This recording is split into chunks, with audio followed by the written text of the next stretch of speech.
Om Jnanatimirandhasya Jnananjanashalakaya Chakshurunmilitam Yena Tasmai Shri Gurave Namaha.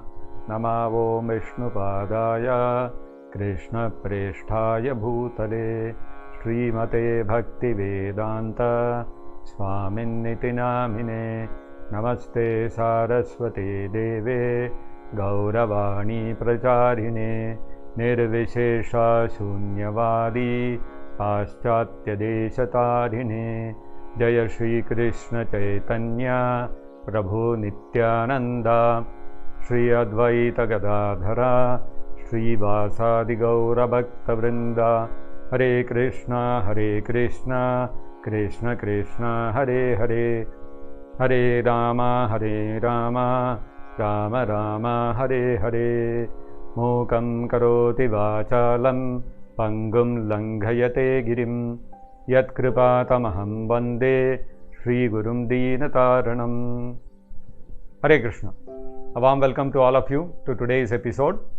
In the last episode of the Mahabharata, we have seen how Yudhishthira managed to answer all the questions of the Yaksha at the lake of death very satisfactorily.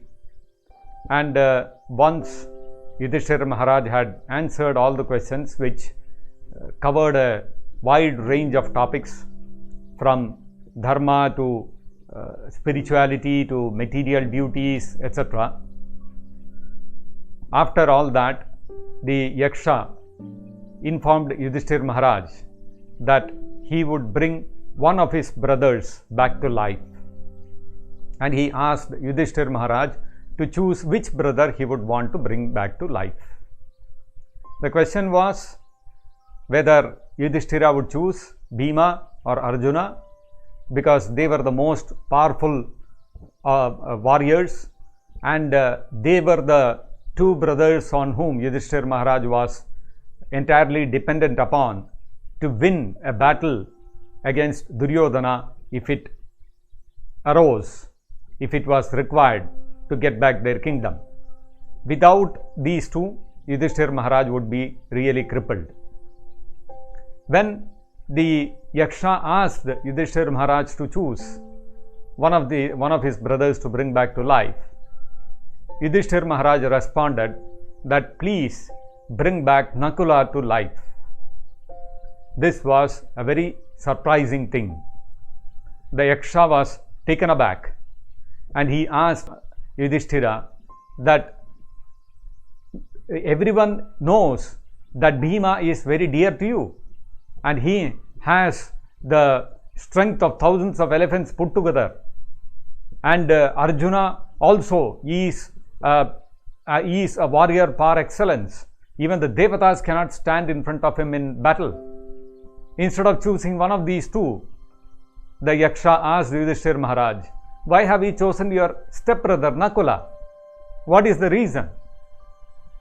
In response, Yudhishthira Maharaj replied, Dharma eva hato hanti, dharmo rakshati rakshitaha. Tasmad dharmam na tyajami. He said, Yudhishthira Maharaj replied to the Yaksha, that you see, whoever neglects dharma or does not follow the path of dharma, he will eventually be vanquished. Dharma eva hato hanti. A person who brings about the downfall of dharma himself will undergo destruction. On the other hand, dharmo rakshati rakshitaha. One who protects dharma will in turn be protected. Tasmad dharmam nyatyajami. Therefore, I will not give up the path of dharma. Now, what does the following of dharma have got to do with bringing back Nakula to life? Yudhishthira Maharaj explained to the Yaksha that his father had two wives, Kunti and Madri. And Yudhishthira Maharaj said, for me, both Kunti and Madri are equal to me. Both of them are my mothers, and I see both of them equally. I am still alive, who am Kunti's son, Now, if only one of my brothers is going to be brought back to life, then let one of the sons of Madri also live. And that is why I have chosen Nakula. And this is according to the rules of Dharma, where kindness is supposed to be practiced by everyone. When Yudhishthira Maharaj replied like this, the Yaksha replied, I am very pleased by your benevolence and by your equanimity, your equal vision towards all your brothers. Therefore, I am bringing back all your brothers back to life. And slowly, all the 4 Pandavas who were lying almost dead on the ground next to Yudhishthira Maharaj, slowly all of them opened their eyes and they got up as if they had just woken up from some deep slumber. And surprisingly enough, they were no longer feeling thirsty and they felt completely refreshed. When Yudhishthira Maharaj saw this, he looked at the Yaksha and he told him, my dear Yaksha, I don't believe you are a normal Yaksha.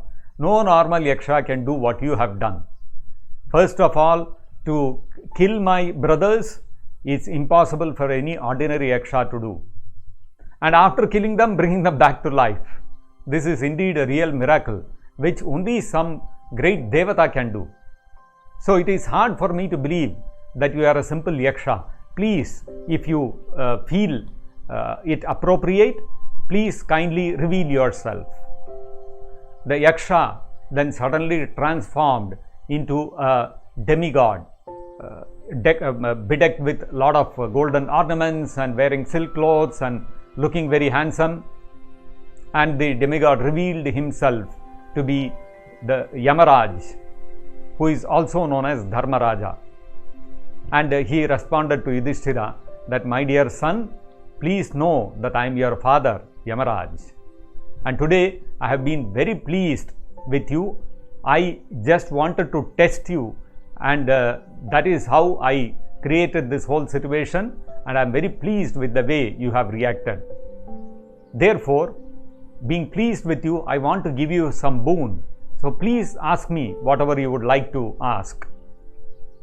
Immediately Yudhishthira Maharaj replied, O my lord, if you want to bless me, kindly give us a boon that Brahmana whose arani sticks were taken away by the deer, his yajna may not be stopped and he should be able to continue his yajna. And then Yamaraj replied to Yudhishthira Maharaj, my dear son, please know that the deer was it was not an ordinary deer, but it was I who took the form of a deer and took away the arani sticks to lure you to this place so that I could test all of you. Therefore, I am immediately granting you the boon that you have requested for, that the Brahmana's arani wood, the wood for the fire sacrifice, I will return. And immediately he returned the firewood to Yudhishthira Maharaj.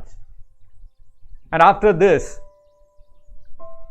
Yamaraj asked Yudhishthira Maharaj, my dear son, I am not satisfied with giving you this boon. This is hardly anything. Please ask something more from me. Actually, Yudhishthira Maharaj could have asked Yamaraj for the kingdom, to get back the kingdom that they had lost. But Yudhishthira Maharaj was so fixed in dharma that he saw that at the present moment, to get back that Brahmana's firewood sticks was the most important thing for them. Otherwise, they would not be upholding dharma. And that is why he asked for that.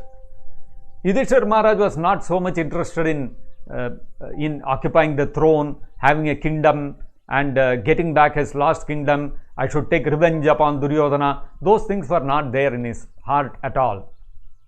He was always treading the path of dharma, and as far as he was concerned, he was quite happy living in the forest, leading an austere life, wearing tree bark for clothes, devoid of all the royal opulence and servants and all the army and all such things.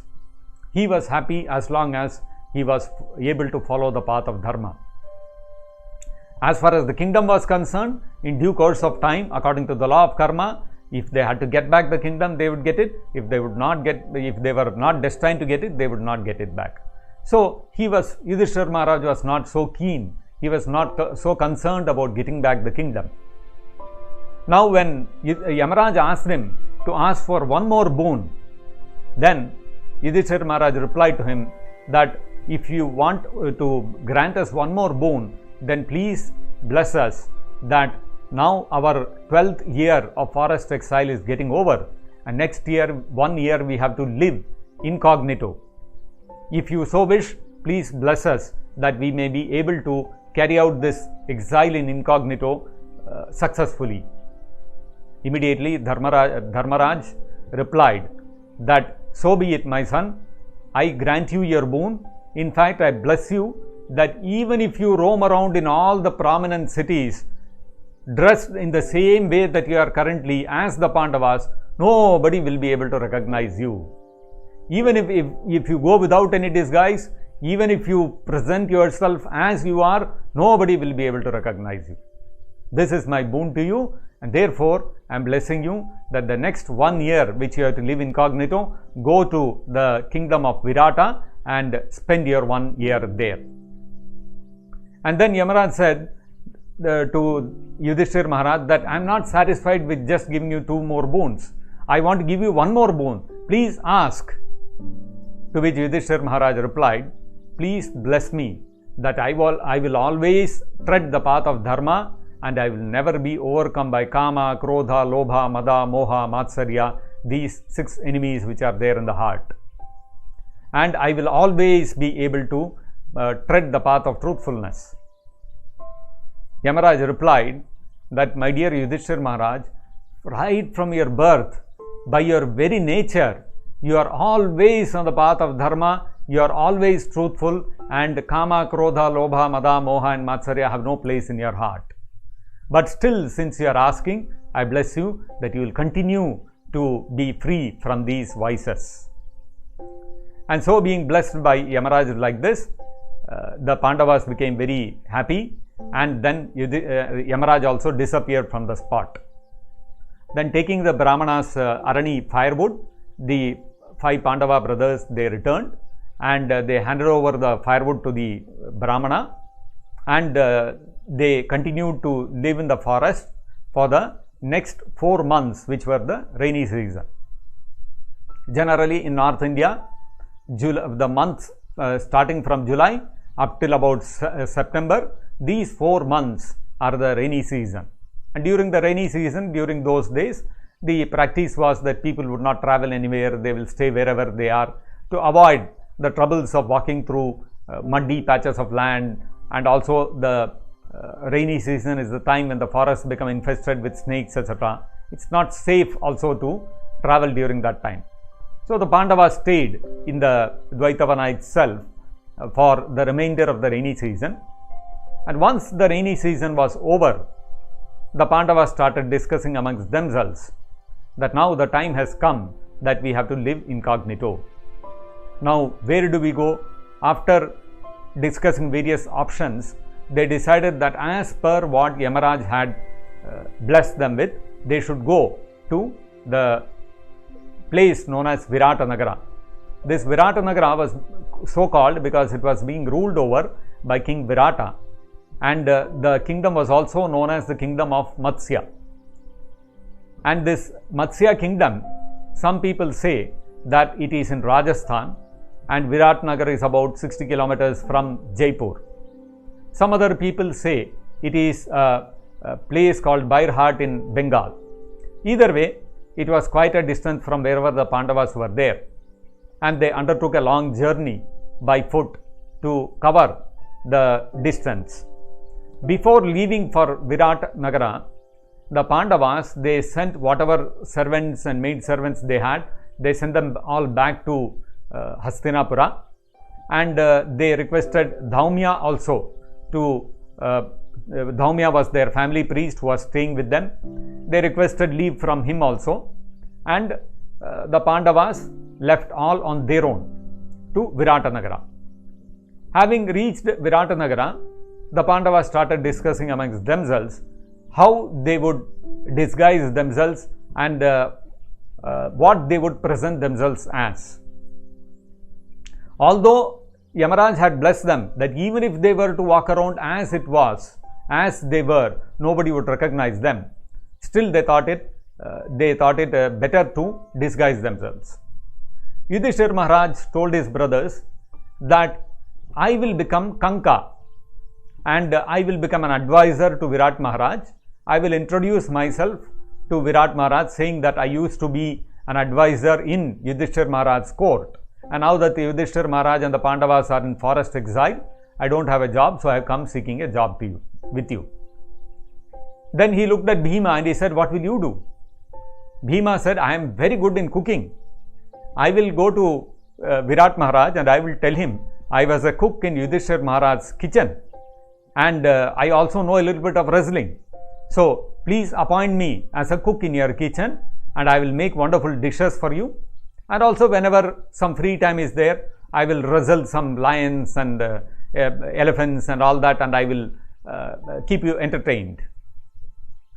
Next, Yudhishthira Maharaj turned to Arjuna and asked him, my dear Arjuna, what will you present yourself as?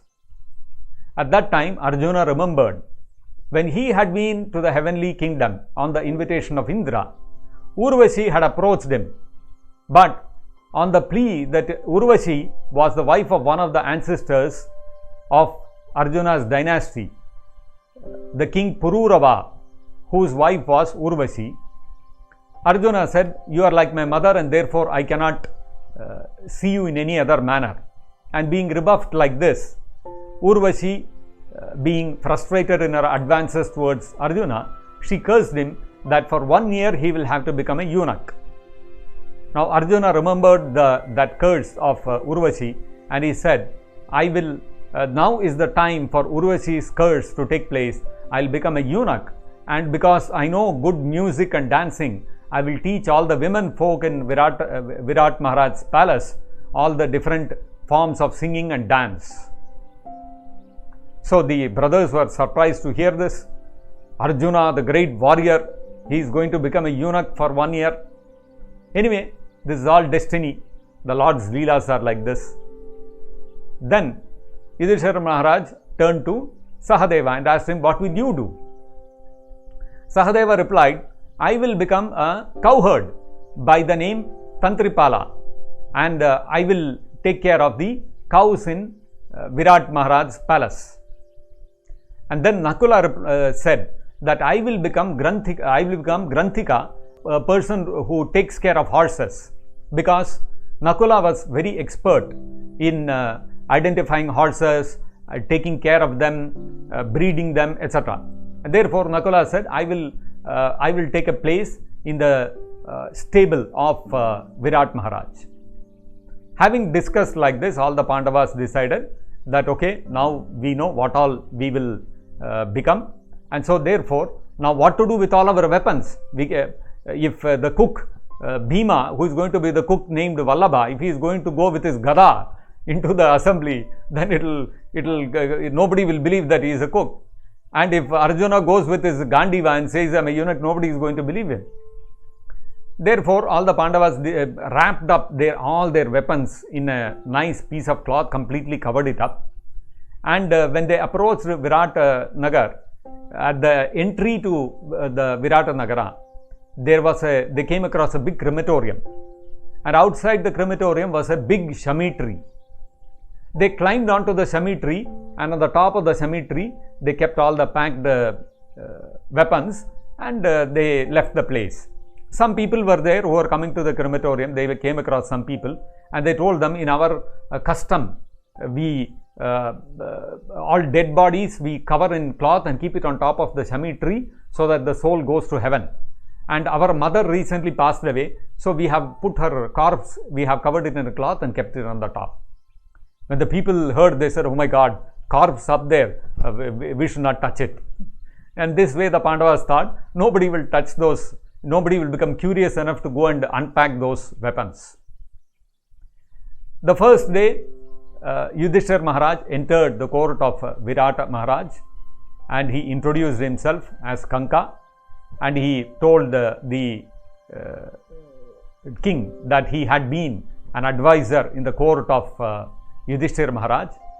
And when Virata Maharaj heard this, Virata was actually a great friend of the Pandavas. When he heard that this Kanka had been an advisor in Yudhishthira Maharaj's palace, he very warmly welcomed Kanka, and he told him, please welcome, please be a advisor to me also.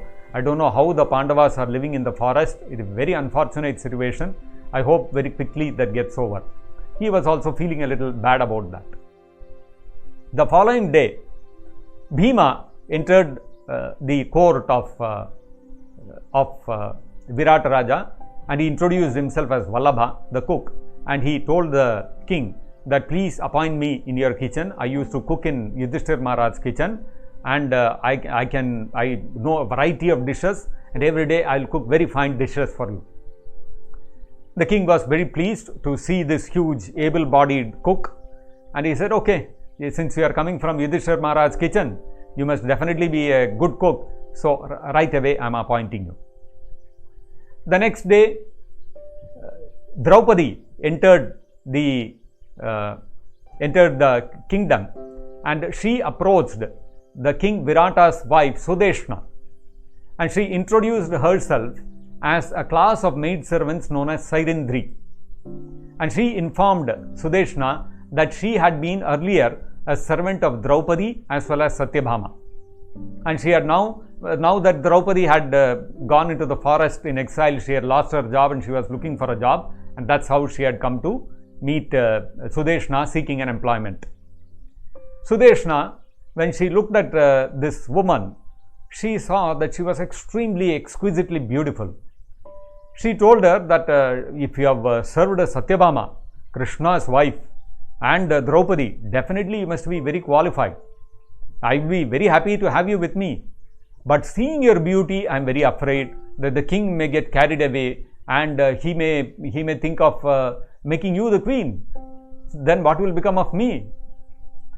Then this Sairindri maidservant replied to Sudeshna that please do not worry. I am married to 5 Gandharva husbands, and I am completely devoted and chaste to my husbands. I will never look at any other man. As far as you are concerned, you protect me from other men. I will be only with you. I don't want to be in any place where the men will be able to see me. When Sudeshna heard this, she said, okay, in that case, I am quite pacified that you will not try to woo my husband and take over my place. Then I am willing to appoint you as a maid servant in my palace. And then Draupadi told Sudeshna, 2 conditions I want to put before you. One is that you will not make me wash anybody's feet, and I will not eat any leftover food. Sudeshna immediately agreed. She said, no problem. I will ensure that you get the best food and you won't have to wash anybody's feet. The next day, Arjuna walked into the court of Virataraj, and everyone was astonished to see this huge bodied man dressed in a sari and hands full of bangles and walking like a woman, although he externally it was obvious that it was a man. And the king Virata was also astonished, and he asked, who are you, where have you come from, and why have you come to my court? Then this Brihannala, this eunuch, introduced herself, saying that my name is Brihannala, I am a eunuch and I have no parents. I know the art of singing and dance. So I am requesting you, please appoint me to teach the art of dancing and singing to your daughter Uttara. The king Virata also looked at Brihannala, and then he said that if you are truly a eunuch, I don't mind appointing you. And so he had a few maid servants from his palace inspect Brihannala. They took away Brihannala for some time, and they came back and they reported to the king that we have tested him. He is clearly a eunuch. He is not a male. Then Virata Maharaj was also happy to appoint Brihannala as a teacher of dance and singing for his daughter Uttara. And because of Urvashi's curse, Arjuna in the form of Brihannala felt no lusty desires awakening in his heart even when he was in the midst of all the women folk in the palace. The next day, Sahadeva entered the cowshed of Virata Maharaj, and he approached the king Virata, saying that he would like to be appointed as a cowherd. And the king Virata had 1 lakh cows in his cowshed, and he was very glad to appoint Sahadeva. And the day after that, finally, Nakula entered the stable of the king Virata, and King Virata happened to see Nakula in his horse stable. And when he started inquiring from him, Nakula said that he had been earlier serving in the stable of Yudhishthira Maharaj, and so now he was seeking employment. And Virat Maharaj was very happy. Oh, one more person from Yudhishthira's palace has come here. Very, very nice. So you are welcome. And he appointed him also. And like this, all the 5 brothers and their wife managed to enter undetected into the kingdom of Virata Maharaj, and they positioned themselves as different ordinary servants. Now, how did the 1 year of their incognito life in Virata go, and how were they successful in maintaining their disguises for the whole period of 1 year, which was agreed upon in the game of dice? Please join us in the next episode to know about this. Thank you for joining us today. Hare Krishna. Jagat Guru Srila Prabhupada ki jai. Nitai Gaur Premanande Hari Hari Bol.